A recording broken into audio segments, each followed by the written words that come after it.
ভোর 5টা কি 5:30 হবে, হঠাৎ করে দেখি শরীরটা খুব খারাপ লাগছে। তো আজকে তো কাজে যাওয়া বন্ধ হয়ে গেল। সময় যখন এগোচ্ছে তখন বুঝলাম যে শরীর খারাপ হয়েছে। এতটাই শরীর খারাপ হয়েছে যে কিছু ভালো লাগছে না।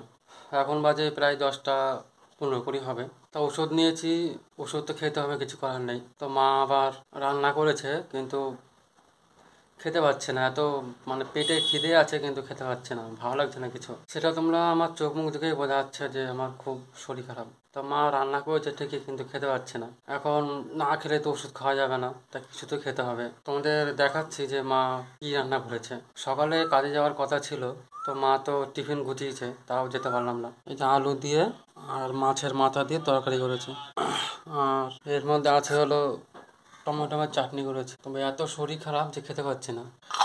এর মধ্যে এই যে ডাল আছে, আমি কাজে যাওয়া বলে মা রেডি করে দিয়েছিল, টিফিন ভরা ছিল। এতটাই শরীর খারাপ যে খেতে পাচ্ছি না, খুব খারাপ লাগছে। তো যাই হোক, তো ওষুধ খেতে হবে, ভাত তো খেতেই হবে, নাহলে তো ভাত না খেলে ওষুধ খাওয়া যাবে না। আর সবাই ভালো থেকো।